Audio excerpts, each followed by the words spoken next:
नमस्कार दोस्तों, स्वागत है आप सबका हमारे इस चैनल में। दोस्तों, आज हम बाल विकास टॉपिक के अंतर्गत जो है दिए गए पाठ वंशानुक्रम एवं वातावरण के बारे में हम अध्ययन करेंगे।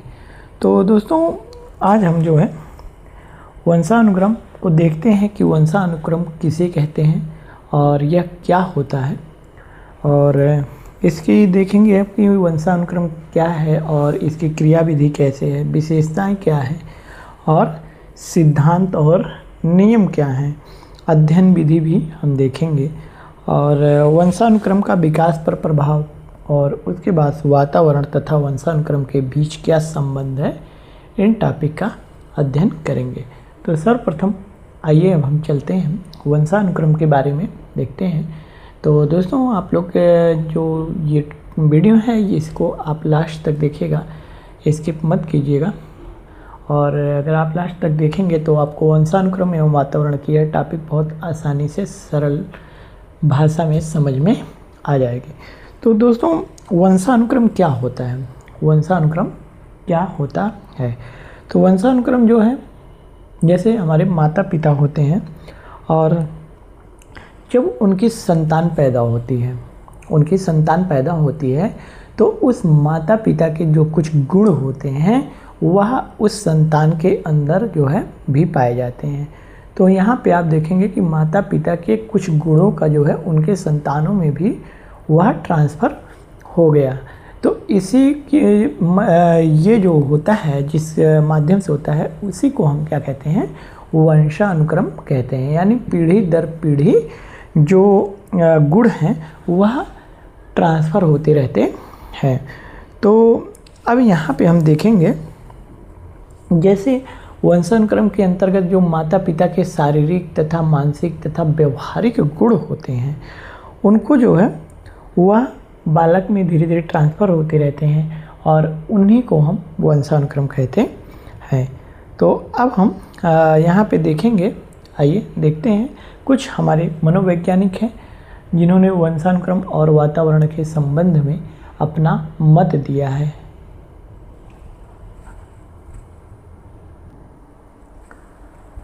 दोस्तों, अब हम देखते हैं कि जो हमारे बाल मनोवैज्ञानिक हैं उन्होंने वंशानुक्रम के अंतर्गत जो है अपना किस तरह का मत दिया है। तो आप लोगों को हमने पहले ही बताया कि वंशानुक्रम वहाँ होता है जो माता पिता के शारीरिक, मानसिक तथा व्यवहारिक गुणों का अपने बच्चों में जो है स्थानांतरण होता है, वही क्या कहलाता है? वंशानुक्रम कहलाता है। तो यहाँ पे हम देखेंगे, वुडवर्थ महोदय ने कहा है कि वंशानुक्रम में वे सभी बातें समाहित हैं जो जीवन का प्रारंभ करते समय, जन्म के समय नहीं वरन गर्भाधान के समय, जन्म से लगभग 9 माह पूर्व व्यक्ति में उपस्थित थी। यानी जब भ्रूण का निर्माण हो रहा था उस समय ही बालक में वंशानुक्रम के जो गुण थे वह तभी निर्धारित हो गए थे। यह कथन है वुडवर्थ महोदय का। वुडवर्थ महोदय ने, एक बार इसे हम फिर देखते हैं, वंशानुक्रम में वे सभी बातें समाहित होती हैं जो जीवन को प्रारंभ करते समय, जन्म के समय नहीं, गर्भाधान के समय, जन्म से लगभग 9 माह पूर्व इन और व्यक्ति में उपस्थित थी। यानी इनका कहने का मतलब है कि जब भ्रूण का निर्माण होता है लगभग तभी ही जो वंशानुक्रम होता है उसके गुण जो है बालक में वहीं पे हस्तांतरित हो जाते हैं। तो अब हम अगला मत है जेम्स ड्रेबर महोदय का देखेंगे। यहाँ पे माता पिता के शारीरिक एवं मानसिक विकास का संतानों में हस्तांतरण होना वंशानुक्रम कहलाता है। माता पिता के शारीरिक, मानसिक तथा व्यवहारिक गुणों का हस्तांतरण होना ही क्या कहलाता है? वंशानुक्रम कहलाता है। और इसी कड़ी में रुथ बेनेडिक्ट महोदय भी हैं, और उन्होंने कहा कि वंशानुक्रम माता पिता से संतान को प्राप्त होने वाले गुण का नाम है। वंशानुक्रम जो है माता पिता से संतान को प्राप्त होने वाले गुण का नाम है, और टर्मन महोदय ने कहा है कि बुद्धि पर वंशानुक्रम का प्रभाव पड़ता है। टर्मन ने कहा है कि बुद्धि पर जो है वंशानुक्रम का प्रभाव पड़ता है। और बी.एन. झा महोदय ने कहा कि वंशानुक्रम व्यक्ति की जन्मजात विशेषताओं का पूर्ण योग है। वंशानुक्रम व्यक्ति की जन्मजात विशेषताओं का पूर्ण योग होता है। और अगला एक और है परिभाषा दी गई है, वंशानुक्रम जन्मजात व्यक्ति गुणों का योगफल है। वंशानुक्रम जन्मजात व्यक्ति के गुणों का योगफल है। यानी अगर कोई किसी माता पिता के अंदर किसी प्रकार के जो शारीरिक मानसिक या व्यवहारिक विकार होते हैं और वह जो है अपने आने वाली संतान के अंतर भी उस चीज़ों को देखने को मिलेगा। अगर मान लीजिए जिस माता पिता के जो माता पिता लंबे होते हैं तो आप देखेंगे कि अक्सर उनकी संतानें लंबी ही होती हैं। और जो माता पिता बौने होते हैं यानी जिनकी लंबाई या कद छोटा होता है उनके बच्चे छोटे ही होते हैं। जिस माता पिता के बाल जो है ससमय पहले ही झड़ जाते हैं या गंजापन हो जाता है तो आप देखेंगे उस बालक में भी वह चीज़ों का प्रभाव देखने को पड़ता है। तो यही क्या होता है कि जो वंशानुगत पीढ़ी दर पीढ़ी ट्रांसफ़र होता रहता है, इसी को हम क्या कहते हैं, वंशानुक्रम कहते हैं। अब हम देखेंगे वंशानुक्रम की क्रिया विधि यानी वंशानुक्रम कैसे कार्य करता है। तो आइए हम देखते हैं उसे।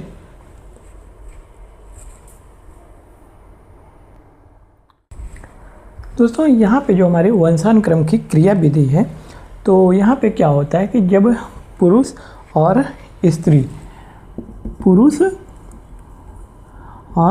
स्त्री का जब क्या होता है यहाँ पे एक साथ संयुग्मन होता है तो यहाँ पे एक शुक्राणु और एक अंडाणु मिल करके दोनों क्या करते हैं, एक जाइगोट का निर्माण करते हैं। संयुक्त कोष, यहाँ से दोनों मिल करके एक संयुक्त कोष का निर्माण करते हैं जिसे हम युग्मनज कहते हैं। और युग्मनज जब होता है वह हमारा यह गाढ़े तरल पदार्थ या जो है गाढ़ा तरल पदार्थ साइटोप्लाज्मा का बना होता है। साइटोप्लाज्मा के अंदर एक नाभिक होता है, साइटोप्लाज्मा का बना होता है और साइटोप्लाज्मा के अंदर एक नाभिक होता है जिसमें क्या होते हैं, हमारे गुणसूत्र रहते हैं। तो यहाँ पे उसके बाद युग्मनज के पश्चात हमारा भ्रूण का निर्माण होता है। तो अब हम आगे देखेंगे कि गुणसूत्र के बारे में देखते हैं।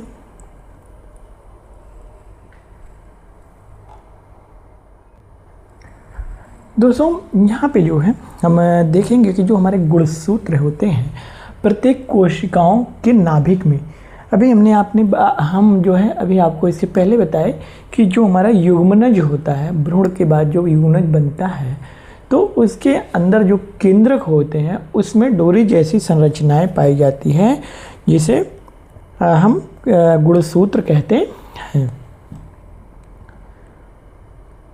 और अब हम देखेंगे गुणसूत्र जो होता है वह प्रत्येक कोशिकाओं के नाभिक में डोरे जैसी संरचना के आकार का होता है जिसे हम गुणसूत्र कहते हैं। और ये सदैव यानी हमेशा जोड़े में पाए जाते हैं। और एक संयुक्त कोष में गुणसूत्र के हमारे 23 जोड़े होते हैं, यानी एक संयुक्त कोष में 23 जोड़े होते हैं। देखा जाए तो 23 का दुगना यानी 46 गुणसूत्र होते हैं। और इन 23 जोड़ों में से आधा माता और आधा पिता से प्राप्त होते हैं।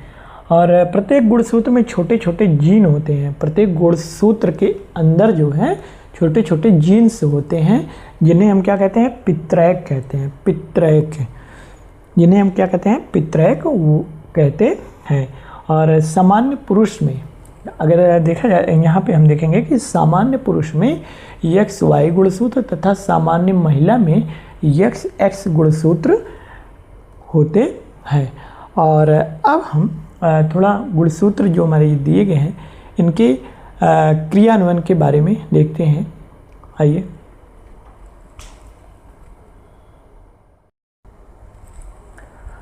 दोस्तों यहाँ पे जो है वाई गुणसूत्र हमारा क्या करता है, यह निर्धारित करता है कि बच्चा नर पैदा होगा। और बालिकाओं का लिंग निर्धारण जो है वह पुरुष का एक्स गुणसूत्र व महिला का एक्स गुणसूत्र यानी एक्स क्रोमोसोम्स उत्तरदायी होता है। उसका निर्धारण यानी बालिका के लिंग का निर्धारण पुरुष का एक्स क्रोमोसोम और महिला का एक्स क्रोमोसोम मिल करके निर्धारित करता है। और लड़का पैदा होने के लिए एक्स वाई क्रोमोसोम्स यानी गुणसूत्र तथा लड़की पैदा होने के लिए एक्स एक्स गुणसूत्र उत्तरदायी होते हैं। और यहाँ पे हमारा है लिंग का जो निर्धारण किया जाता है वह पिता के द्वारा किया जाता है। और आनुवंशिकता की इकाई जो होती है वह हमारी जीन होती है। आनुवंशिकता की जो हमारी इकाई है वह है जीन। और आँख के रंग को जो है आनुवंशिक कारक ही प्रभावित करता है कि बच्चे की आँख किस तरह से होगी, वह उसके आनुवंशिकता पर निर्भर करता है। और लिंग क्या है, लिंग हमारा एक जैविक संरचना है। लिंग हमारा एक क्या है, जैविक संरचना है। और अब हम देखेंगे पित्रैक। पित्रैक किसे कहते हैं, गुणसूत्र के अंदर जो है पाए जाने वाले निश्चयात्मक तत्वों को क्या कहते हैं, पित्रैक कहते हैं। तो आइए हम उसे देखेंगे।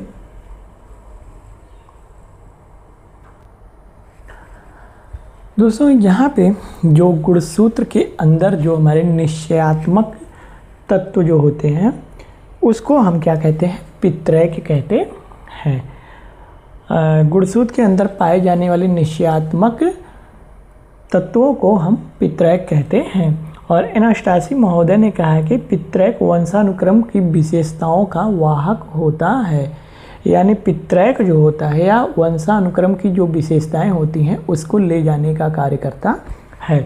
और पित्रैक में जो है डीएनए तथा आरएनए के जैविक अणु पाए जाते हैं। और हमारा एक फिनोटाइप होता है। फिनोटाइप एक व्यक्ति में दिखाई देने वाली दैहिक तथा मनोवैज्ञानिक विशेषता होती है। और जीनोटाइप अदृश्य तथा प्रारूप के रूप में होती है।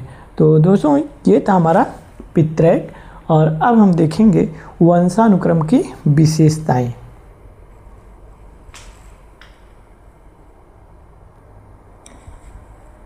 दोस्तों यहाँ पे हम देखेंगे वंशानुक्रम की विशेषताएं। वंशानुक्रम की विशेषताएं कौन कौन सी होती हैं, तो वंशानुक्रम की हमारी कुछ विशेषताएं होती हैं, जैसे असामान्य विशेषताएं हो गई, तो और शारीरिक विशेषताएं और मानसिक विशेषताएं, और एक होता है क्रियात्मक विशेषताएं। तो यहाँ पे हम जो है देखते हैं कि शारीरिक विकास विशेषताओं के अंतर्गत जो है बौनापन और लघु अंगुलियता, युक्तांगुलिता आदि आती है। यानी शारीरिक विशेषताएं के अंतर्गत बौनापन, लघु अंगुलिकता और युंगलिकता, यानी दो जिसकी उंगलियां छोटी छोटी होती हैं या दो जुड़ी हुई होती हैं एक साथ, और बौनापन, ये जिसमें होता है उसमें शारीरिक विशेषताओं के अंतर्गत यह आता है। वंशानुक्रम की शारीरिक विशेषताओं के अंतर्गत आता है। और एक है मानसिक विशेषताएं। तो बुद्धि और वैज्ञानिक और मितव्यता, स्वाभिमान, बुद्धि, वैज्ञानिक मितव्यता और स्वाभिमान, यह जो है मानसिक विशेषताओं के अंतर्गत आता है। और क्रियात्मक विशेषताओं के अंतर्गत जो है हमारा शारीरिक शक्ति, रक्त समूह और रोग प्रतिरोधक क्षमता आती है। और अब हम एक हमारा होता है असामान्य विशेषताएं। वंशानुक्रम के अंतर्गत असामान्य विशेषताएं होती हैं और उसके अंदर जो है आनुवांशिक विशेषताएं हैं। तो अब हम इन्हीं आनुवांशिक विशेषताओं को देखेंगे। आनुवांशिक विशेषताएं दो प्रकार की होती हैं, एक मेंडलीय विकार है और एक क्रोमोसोम विकार है, यानी गुणसूत्री विकार और मेंडलीय विकार।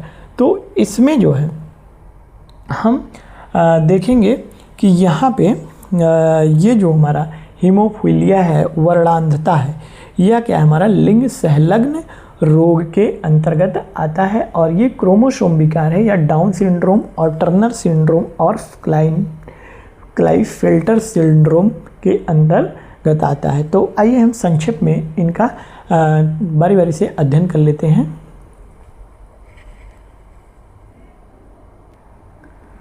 दोस्तों जो हीमोफीलिया रोग होता है वह लिंग सहलग्न रोग के अंतर्गत आता है। और इसमें क्या होता है, इसे हम जो है रक्तस्राव रोग कहते हैं। इसमें जो है रुधिर का थक्का बनने से संबंध जो एकल प्रोटीन होती है वह इसमें नहीं पाई जाती है। और इसमें क्या होता है कि अगर आपको एक बार चोट लग जाती है तो उसमें क्या होता है कि रक्त का स्राव जो होता है वह बंद नहीं होता। और इसकी जो वाहक होती है वह नारी होती है जो अपने पुत्रों में इसे संक्रमित करती है। तो यहाँ पे महारानी विक्टोरिया तथा उनके वंशजों में यह बीमारी पाई जाती है। और अब हम देखेंगे वर्णांधता। अब हम अगला जो देखेंगे वर्णांधता।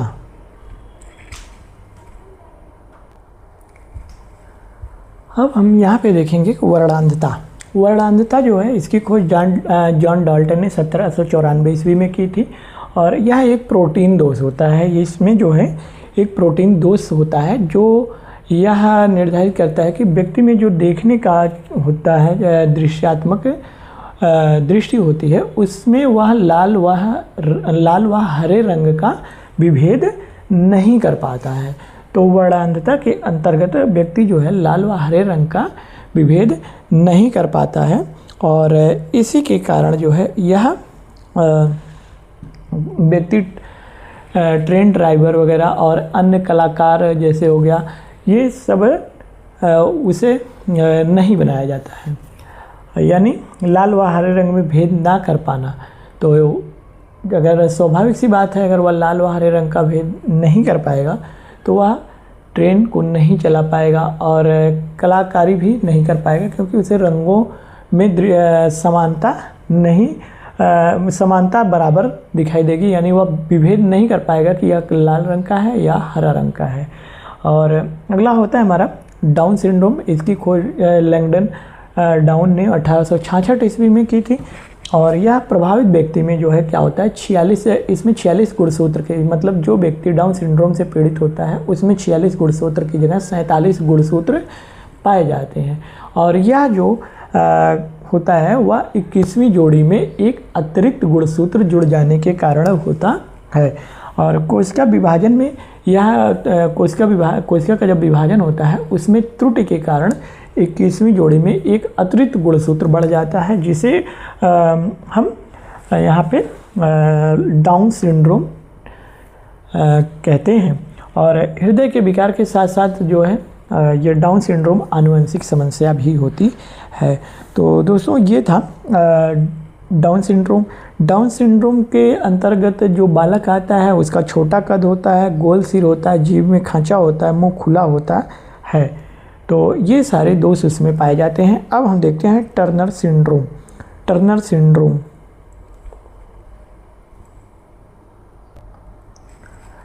टर्नर सिंड्रोम के अंतर्गत जो है यह विकार केवल महिलाओं में पाया जाता है और यह एक्स क्रोमोसोम्स के अभाव के कारण होता है।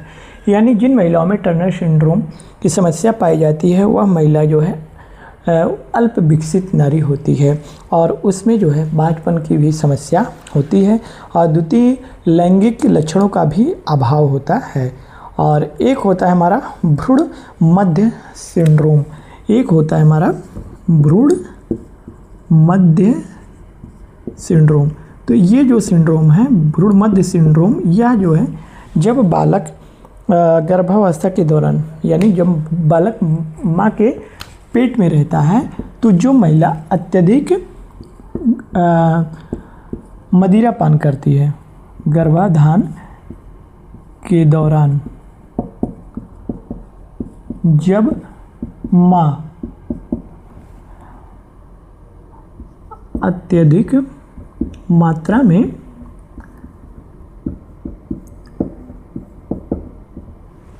मदिरा का सेवन करती है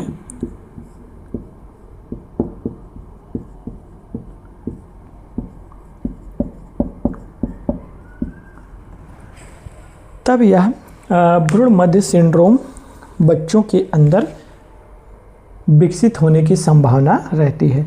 और एक होता है क्लाइनफेल्टर सिंड्रोम और अगला है हमारा क्लाइनफेल्टर सिंड्रोम। उसे भी हम यहाँ पे देखते हैं क्लाइनफेल्टर सिंड्रोम।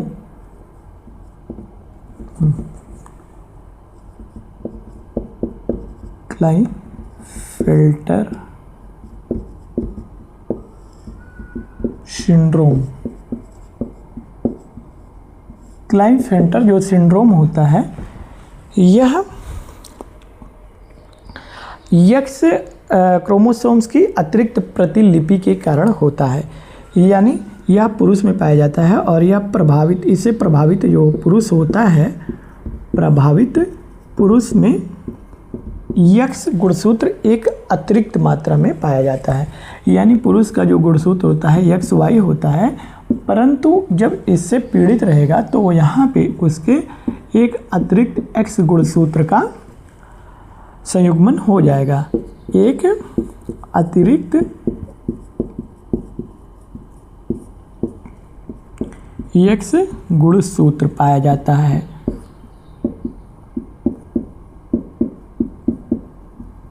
एक अतिरिक्त गुणसूत्र पाया जाता है और इसका जो है मादा लक्षण युक्त पुरुष यानी स्त्री के समान पुरुष में भी वक्ष वर्धन होगा और बच्चा पैदा करने में वह असमर्थ रहेगा। तो दोस्तों ये था हमारा वंशानुक्रम की विशेषताएं। अब हम देखते हैं वंशानुक्रम के सिद्धांत। दोस्तों यहाँ पे हम वंशानुक्रम का सिद्धांत के बारे में अब हम देखेंगे। तो इसके अंतर्गत जो है हम पहला है बीज कोश की निरंतरता का सिद्धांत।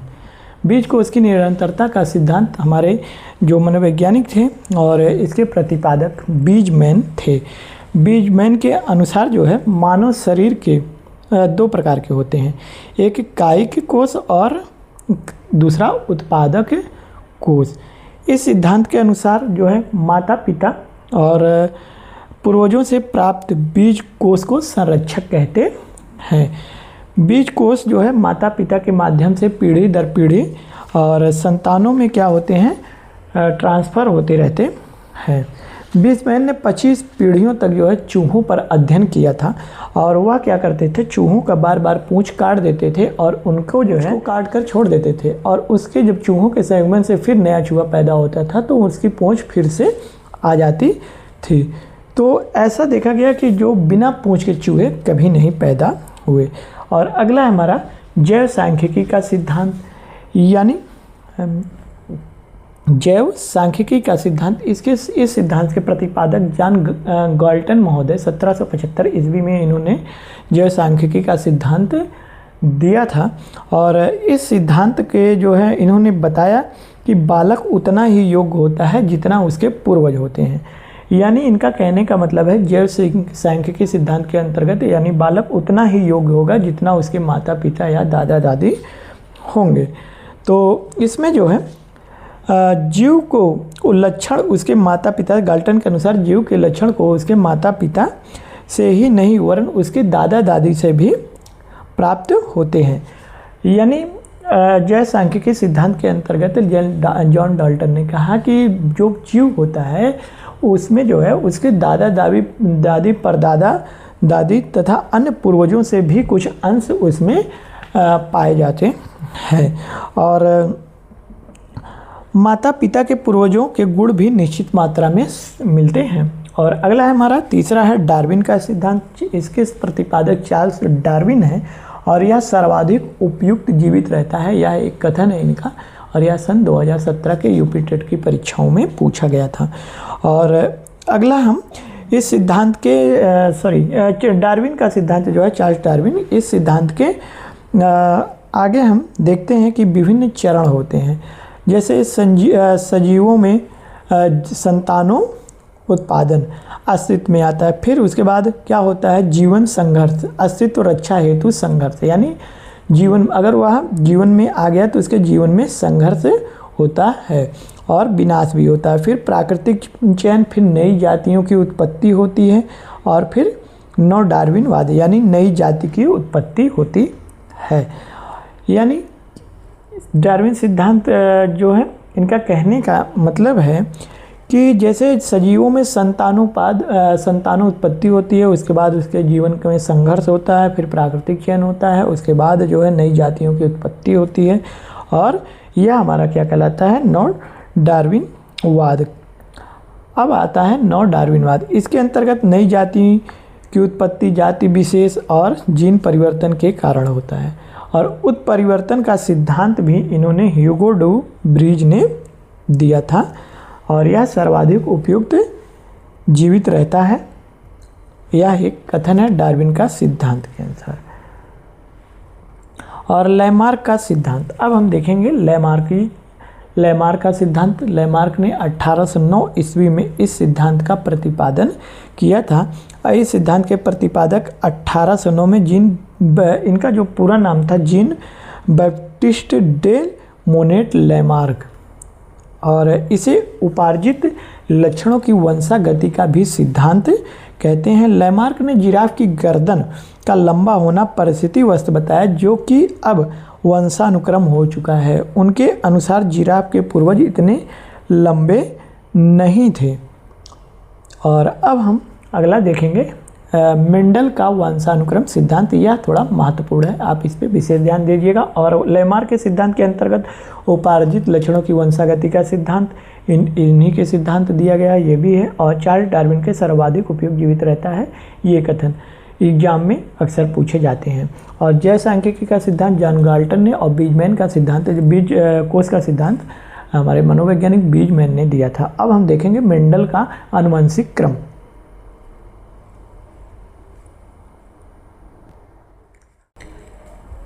अब हम वंशानुक्रम सिद्धांत के अंतर्गत जो है मेंडल का वंशानुक्रम सिद्धांत को देखेंगे। मेंडल को जो है वंशानुक्रम का जनक भी कहा जाता है, और इनका पूरा नाम ग्रेगर जॉन मेंडल है। इन्होंने मटर के पौधे पर जो है अपना परीक्षण किया 1856 से 1863 ईस्वी के बीच। और इन्होंने जिस मटर के पौधे पर मटर पर अपना परीक्षण किया वह था उद्यान मटर पर, उसे उद्यान मटर परीक्षण भी कहा जाता है। और इनको जो है वंशानुक्रम का जनक कहते हैं।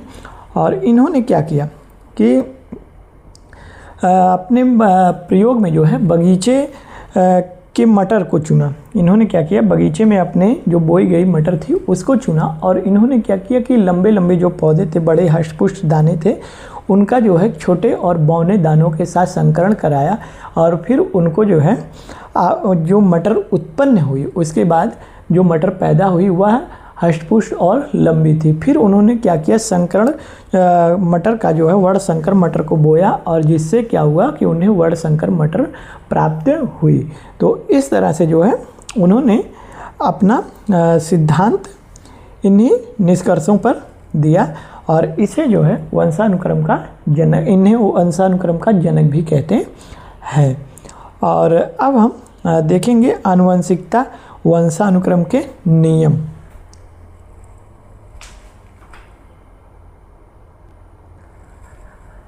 वंशानुक्रम का नियम के अंतर्गत जो है हमारे कई नियम हैं, जैसे समानता का नियम। समानता का नियम जो है इसके अंतर्गत बच्चों के माता पिता अगर जो है बौद्धिक हैं यानी बुद्धिशाली हैं और लंबे हैं और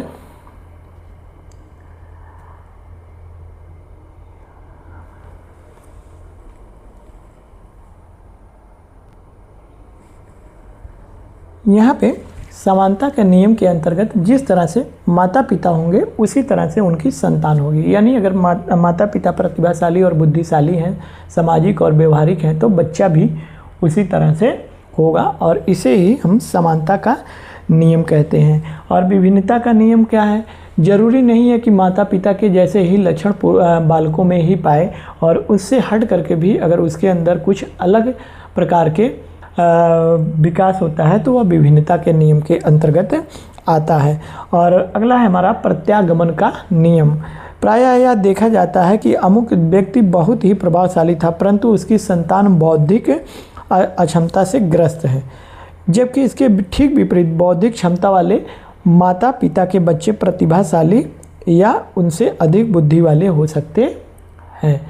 और क्रो एंड क्रो ने कहा है प्रत्यागमन नियम के अंतर्गत लंबे माता पिता के बच्चे औसत से अधिक लंबे होते हैं, परंतु अपने माता पिता जितने लंबे नहीं होते। और अगला है हमारा चयनित गुणों का नियम। चयनित गुणों के नियम के अनुसार जो है केवल कुछ ही गुण वंश परंपरा के जो है जैसे चयनित गुण, मतलब कुछ चयनित गुण ही बच्चों में प्रभावित करते हैं। माता पिता के कुछ चयनित गुण ही बच्चों में पाए जाते हैं। और अगला है हमारा संयोग का नियम। वंशानुक्रम के निर्धारण में संयोग का अत्यंत महत्वपूर्ण स्थान रहता है, जिसके कारण वंशानुक्रम की कमी कभी भी पूर्ण सत्य प्रभावशाली करना संभव, जिसके कारण संयोग का नियम जो होता है वंशानुक्रम के निर्माण में संयोग का नियम अत्यंत महत्वपूर्ण होता है, और जिसके कारण वंशानुक्रम की कभी भी पूर्ण सत्य भविष्यवाणी करना संभव नहीं है। और वंशानुक्रम संयोग बस बनने वाले वंश सूत्रों के समुच्चयों पर हमारा क्या करता है, निर्भर करता है। और अब हम देखेंगे वंशानुक्रम का विकास पर प्रभाव।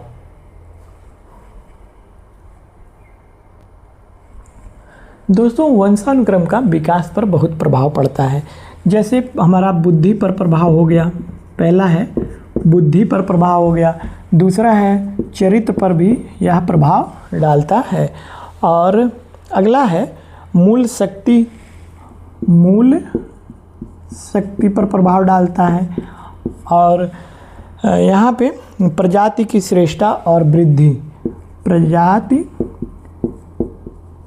की श्रेष्ठता और जो वृद्धि होती है उस पर भी इसका प्रभाव पड़ता है। और इसकी जो है सामाजिक स्थिति होती है उस पर भी प्रभाव पड़ता है। बच्चे की जो सामाजिक स्थिति है उस पर भी क्या करता है, इस पर प्रभाव पड़ता है।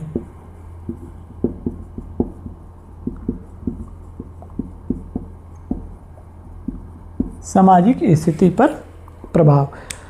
जैसे अब हम देखेंगे बुद्धि पर प्रभाव।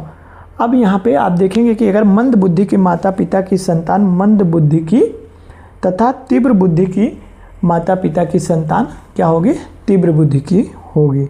स्पीयरमैन ने कहा है कि बुद्धि में कुछ विशिष्ट एवं सामान्य तत्वों को वंशानुक्रम की देन माना जाता है, और चरित्र पर भी बच्चों का प्रभाव पड़ता है। वंशानुक्रम पर चरित्र के प्रभाव के विषय में अपना डगलस ने कहा है कि 1877 ईस्वी में इन्होंने कहा चरित्रहीन माता पिता की संतान जो होती है वह चरित्रहीन होती है। इसी प्रकार अच्छे चरित्र वाले माता पिता की संतान क्या होती है, अच्छी होती है। और मूल शक्तियों का पर प्रभाव। अब हम देखते हैं यहाँ पे कि बालक की मूल शक्तियों का प्रधान कारण उसका जो होता है वंशानुक्रम होता है। यह कथन है थॉर्नडाइक महोदय का। उन्होंने कहा है कि बालक की जो मूल शक्तियाँ होती हैं वह वंशानुक्रम पर निर्भर करता है। और प्रजाति की श्रेष्ठता पर, अगर प्रजाति जो है माता पिता श्रेष्ठ हैं तो वह बच्चा भी श्रेष्ठ होगा, और वृद्धि भी, अगर माता पिता लंबे हैं तो बच्चा भी लंबा ही होगा। तो ये था हमारा वंशानुक्रम का विकास पर प्रभाव। अब हम देखते हैं वातावरण।